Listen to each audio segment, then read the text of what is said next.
Broadcasting live from the North Fulton Business Radio X studio, it's time for To Your Health with Dr. Jim Morrow. To Your Health is brought to you by Morrow Family Medicine, an award-winning primary care practice, which brings the care back to healthcare.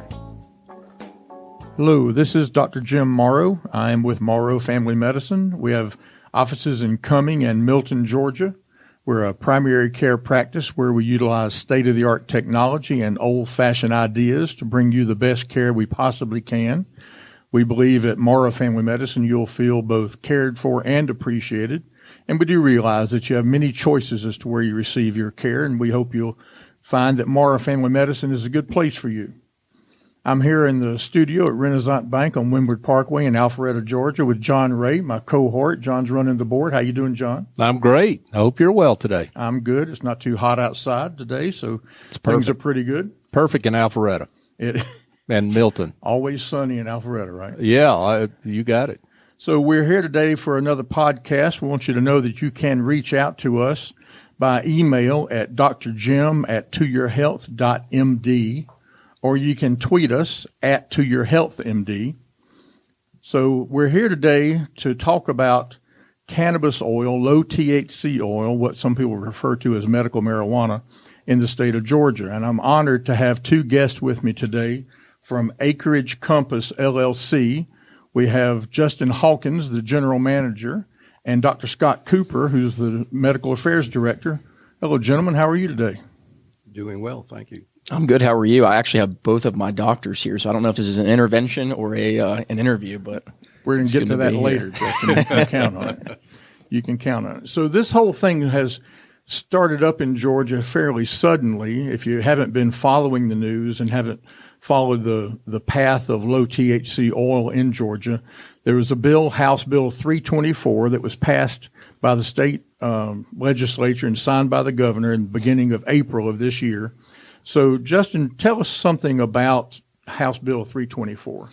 Yeah, so House Bill 324 is a piece of legislation that has been tried over the last 6 years, and we were successful this year in 2019 under the leadership of Brian Kemp. And what House Bill 324 does is it allows the cultivation and processing and distribution of low THC oil, which is 5% THC in cannabis oil, also referred to as medical marijuana. The reason that we wanted to push House Bill 324 is because over the last 6 to 7 years, medical cannabis oil was legal for possessions for qualified patients under the Georgia Department of Health, but there was no real legal access for these patients under the 17 indication list to actually acquire the medicine.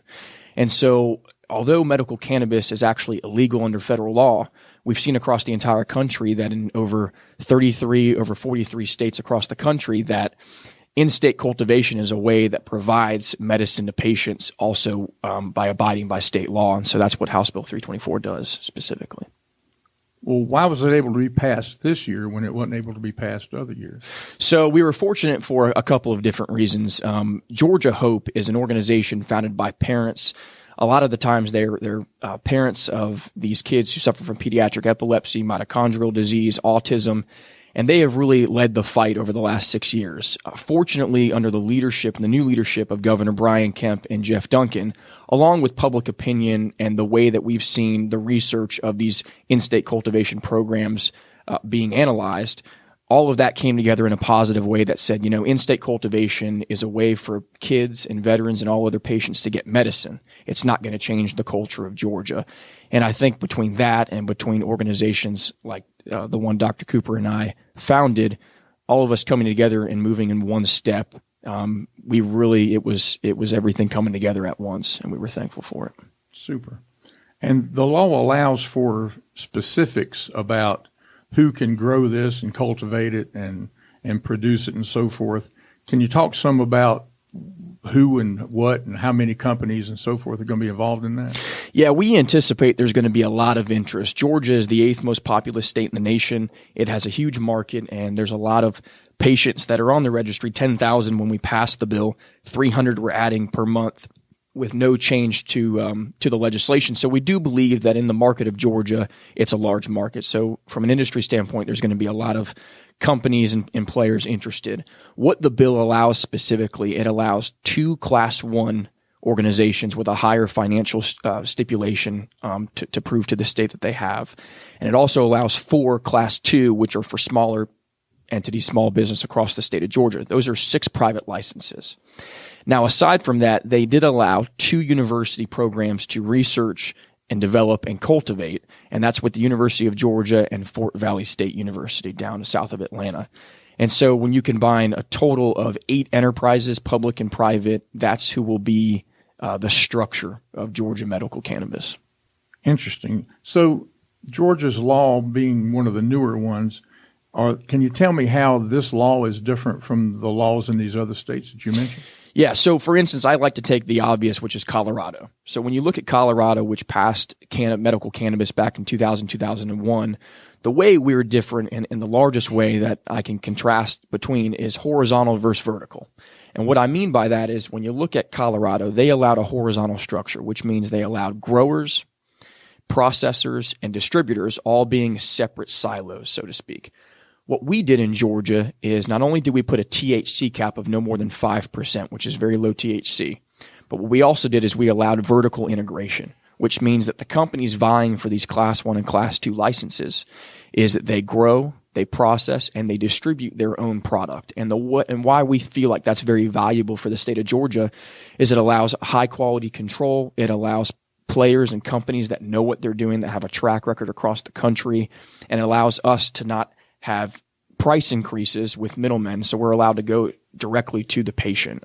Obviously, you guys are doctors, so you guys know how the pharmaceutical industry works. So it's almost like if Johnson & Johnson or Amgen had their own pharmacies. That's what our company is vying to do.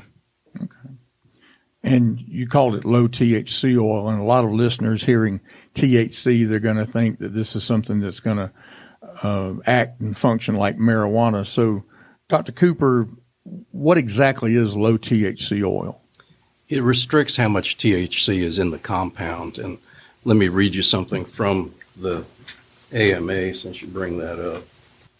While he's doing that, I can give you kind of an overview. So when it comes to low THC oil, what we have is we have hemp-derived oil and we have cannabis-derived oil. Hemp-derived oil is what's often referred to as CBD.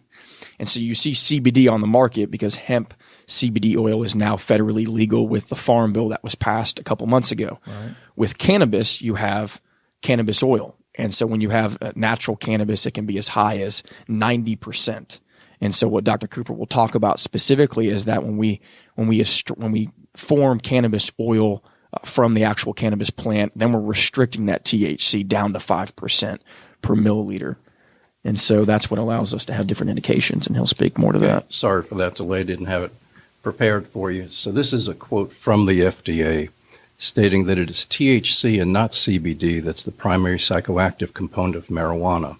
And they approved a medication with low THC for specific seizure disorders, primarily in children.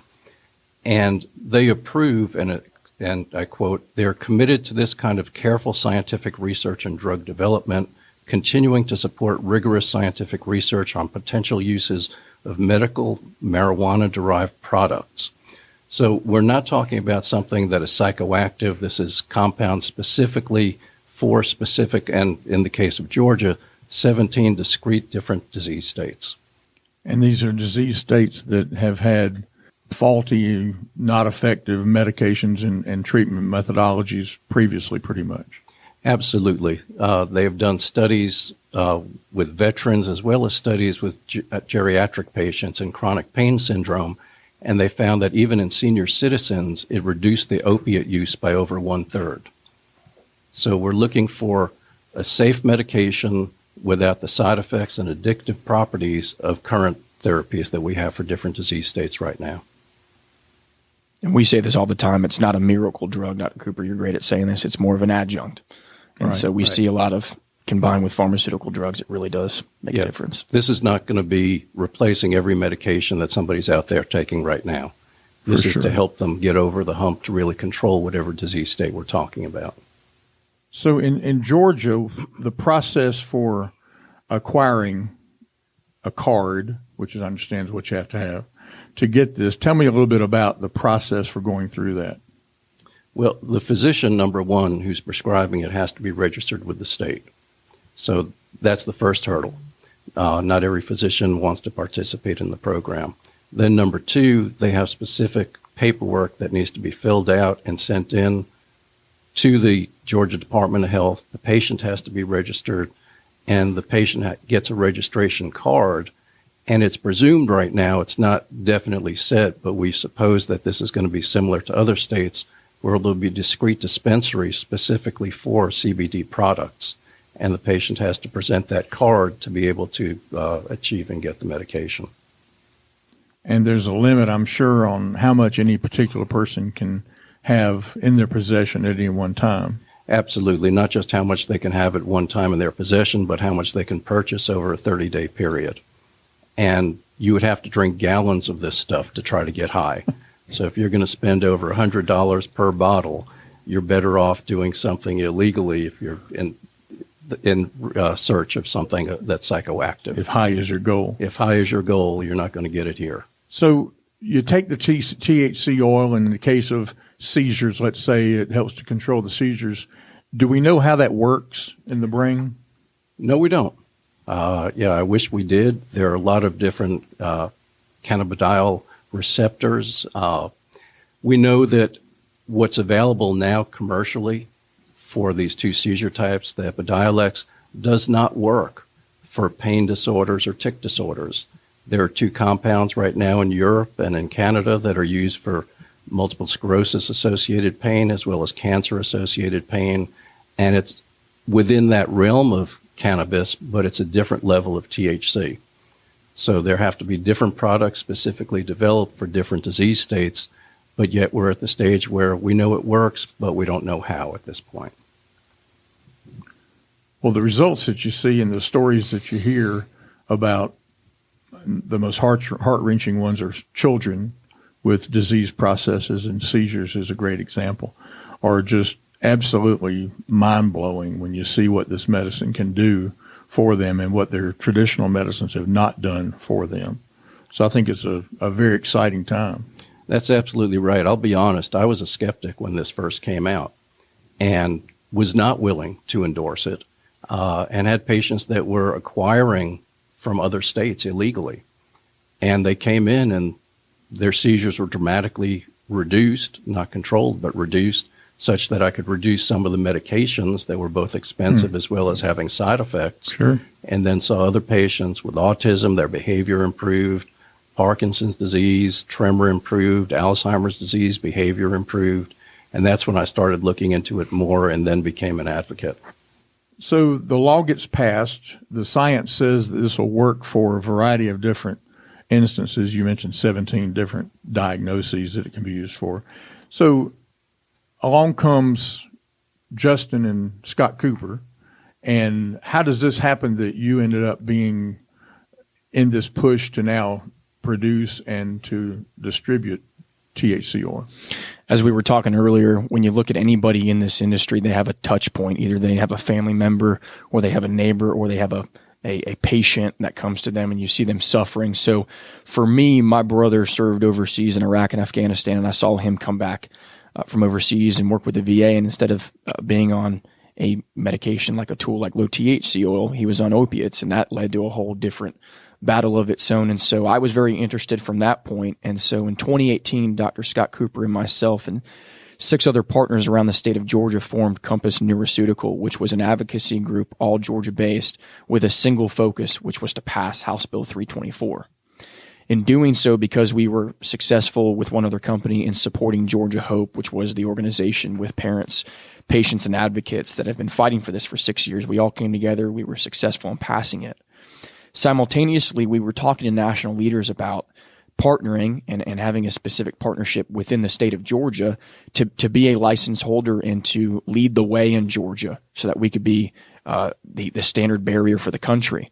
And in doing so, we talked to many of the national leaders, and we were fortunate to choose a company known as Acreage Holdings, which is the largest multi-state owner and operator in the United States. They have a great executive leadership team with a board of directors, folks like former Speaker of the House, John Boehner, former Prime Minister of Canada, Brian Mulroney, governors and former CEOs of international companies.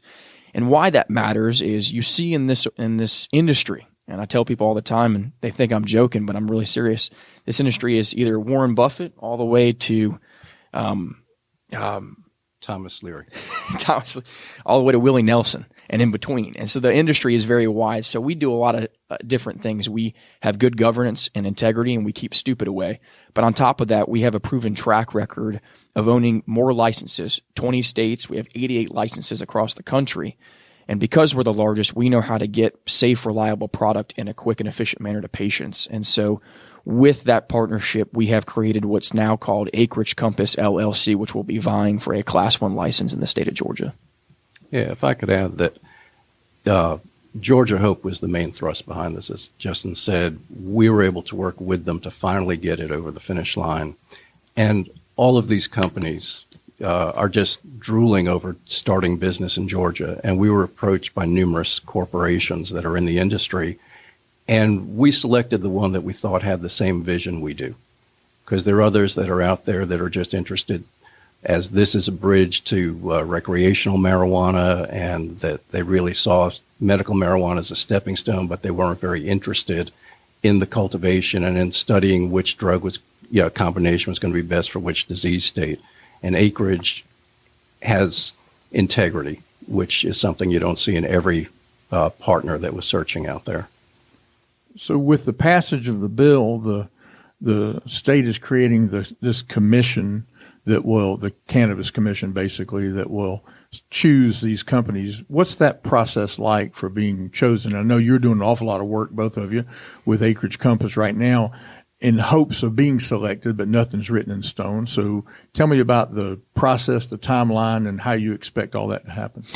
Yeah, we're kind of on hold now. I know Governor Brian Kemp, Lieutenant Governor Jeff Duncan, and Speaker David Ralston are doing a whole lot behind the scenes to make sure that a commission is set up in an appropriate way that really has the spirit and the integrity of the bill. And so as of now, the commission is set up 3 appointed by the governor, 2 appointed by the lieutenant governor, and 2 appointed by the speaker. So a total of 7 appointees to the commission. Within the 3 that the governor has, one of those will be the chair of the commission. In doing so, the commission creates one position under them immediately as the executive director of the commission, which handles the daily functions. This whole commission will be under the Secretary of State's office as the regulator moving forward in the future. So we're on hold right now. None of the commission members have been selected. We anticipate, from our talks, of course, this can change between August and September of the appointees being selected. From that process, when they're selected, they really start from ground up, which means they create the rules and regulations, the application, the criteria. And then from that point, then private companies are able to do the application, which is a very stringent process. Some are even over 3,000 pages. From that timeline, then 3 to 6 months after the applications are submitted, we anticipate the state will then choose which license holders they feel are competent based on a variety of factors. So you mentioned 10,000 people on the registry now, adding about 300 a month. So I think earlier when we were talking, you said the expectation is a 250,000 people on the registry. I was talking when Representative Micah Gravely spoke at our Rotary Club not too long ago. I went out to dinner with him the night before to talk about the different things we could do to work together and other stakeholders. And he had relayed, and we feel very strongly that by the end of next year, we're almost going to see 50,000 patients in the registry. And it just shows, you saw a lot before House Bill 324 passed, that many patients in the 17 indication list were not even registering because there was no real access to acquire this medication. With that, we had 645 doctors as soon as we passed House Bill 324 that were on the registry. So we anticipate both those numbers will dramatically increase. I would argue that about 250,000 patients will be registered in Georgia over the next 4 to 5 years. And I would even say that's a conservative estimate. And that's not to say that this program gets out of control. That's to say that these, from mitochondrial disease to autism to pediatric epilepsy to PTSD, these are disease states that are large, so to speak. And I know Dr. Cooper can speak to that. But we believe that Georgia's a large market and it's been underserved over the last 10 years. Yeah, I would have to agree with that. I'd say that at least 1 or 2 times a day I have patients that are telling me either they're already on it and how do they get a card, or how do they acquire it. People are asking about it, and there were some opponents to the bill who said, well, you only have so many people on the registry, so it's not going to be used. And I liken that to saying, well, the bill hadn't been passed yet. So that's like saying, okay, I see a sign saying Kroger is opening up. When are they opening? And you're assuming only the people who asked about the sign are going to be future customers. And the store opens and suddenly you have 100,000 customers. Right. So I think that once we have the distribution set up and the physicians signed up, that we're going to see easily well over 100,000 patients within the first year. Well, and those patients will be for these disease processes that are already approved. What does the future of cannabis oil and cannabis in general look like medically? There are more and more studies that are going on all the time, a lot of them under federal funds. And then you've got the two colleges that are universities that will be pursuing in, some research. Right now, the Georgia Department of Health is the one that regulates which disease states are approved and how many. And they went from 7 in 1 year to 17 the next year. I'm sure as we gain more experience, we're going to see future applications beyond what we have right now. Okay. So we're talking with Justin Hawkins and Dr. Scott Cooper from Acreage Compass, LLC. And Justin, I want to ask you before we go, is there a way that people can do their own research? Is there a way they can learn something about your company and the business in general? Yeah, absolutely. We have a website, cannabis-derived, that will have information coming out in the next weeks. And then also acreageholdings.com, which kind of gives you a layout of who Acreage is. We're in over 20 states across the entire country. We have a public potential merger with a company called Canopy Growth, which is the largest cannabis company in the entire world. And so the proprietary information that we have, the assets and the intellectual property and knowledge is second to none. And so those two websites are great resources. Dr. Scott Cooper and I live in the Atlanta area, so we're always around to answer questions. We like to meet patients we see all the time. These children and parents who have been suffering don't know what to do. And so if there's any of that case, we're here to help any way we can. Super. John, you've been awfully quiet over there. Do we have anybody that's sent us any questions or comments during our time here? You got them all stirred up again. I like that. It's not Lyme disease that's this or vaccine. Vaccines. I thought vaccines hit the high water mark, but I think you got going again today. So several questions about is this the slippery slope to recreational use? Yeah, that's a great question. Scott, I'll send that to you. What do you think? If people start using THC oil, they're going to start going out behind the Walmart and looking for marijuana to buy? Well, not only is this my opinion, but actually a study was just published with over 1.4 million people that were surveyed throughout the entire United States. And in the 33 states plus the District of Columbia, there was not a single area geographically that this seemed to be a breakthrough for low THC, and then they convert over to recreational. This has been disproven conclusively that this is not a gateway drug to tempt people to then go to recreational drugs such as marijuana or other types of substance abuse. Right. And if I could add one thing, we did one thing different than a lot of states. And Micah Gravely, who's the author of House Bill 324 with Senator Matt Brass, really pushed this with Governor Brian Kemp, and it was a great way to contrast ourselves to other states who have gone recreation. If you look at every state that started as a medical program that goes to recreation, they had one thing in their program that Georgia does not, and that's the ability to have smokable flower. So with states like Colorado or California or Oregon or Washington, they had smokable flower in their medical program. Not only does Georgia not allow smokable flower, but we don't allow vaping as well. So that's the main difference that we saw a common denominator. Super. That's a great question, John. I only ask great questions. We'll talk about that off air. Yeah, okay.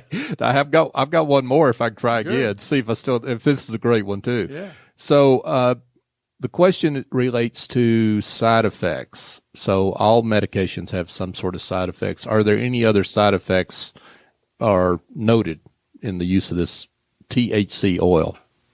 Yeah, if you read the printout for Tylenol, you'll see a yard full of potential side effects. You do not need to monitor any blood tests routinely with this low THC oil. It can have a little bit of a calming side effect and sometimes a little bit of sedation, but that's about it. So it's not the high THC that you see with recreational, so you're not going to get the munchies. That's good. And as opposed to other drugs, either a lot of marijuana or methamphetamines that lower the seizure threshold, this actually treats seizures.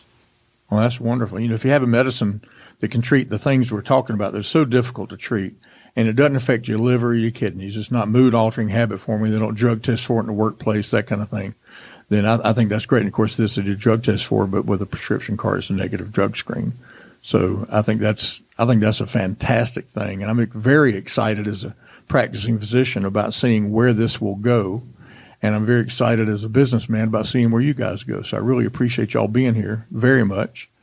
I think, John, we're going to wrap it up for today. Sounds good. All right. This is To Your Health.